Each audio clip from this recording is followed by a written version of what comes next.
શેઠ એક તેલનો પાઉચ આપજો ને. હા આપી દો. ખાલી તો તેલનો પાઉચ. કેટલા થયા?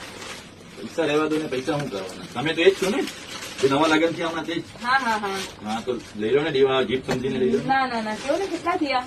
રહેવા દો ને ભાભીજી, રહેવા દો ને, તમે લઈ જાઓ ને મારા તરફથી તમને ગિફ્ટ લગ્ન. પણ બીજું બોલો. મને ચા પત્તી બી જોતી હતી.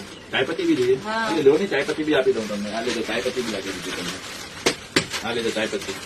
ઠીક છે, આ હિસાબ ભાઈ આવશે પછી થશે. અરે રહેવા દો ને, ભાઈને આ વાત પહોંચાડવાની જ નથી આપણને. આ તમે લઈ જાઓ, આ ચાયપત્તી બી લઈ જાઓ તમે, એના બી પૈસા તમે નહીં આપતા. બસ આપણે તો વ્યવહાર બની રહેવું જોઈએ બસ. એટલે આપણે બધું ફ્રી આ બી તમને એકદમ ફ્રી. હજી તમને જોઈએ તો આ લઈ જાઓ, બિસ્કીટ લઈ જાઓ. અચ્છા, આ બધું તમે આજે મહિલાઓ માટે ફ્રી છે? હા એ નથી, ખાલી ભાભીજી તમારા માટે જ છે ખાલી. અચ્છા, એકદમ ફ્રીમાં હા, છે. એકદમ ફ્રીમાં તમારા માટે જ છે ખાલી. આપણે ફ્રી મેં એટલે જ અમે કહું છું કે ઘરે 2 રૂપિયા માંગુ તો તમારા પાસે 2 રૂપિયા નથી હોતા.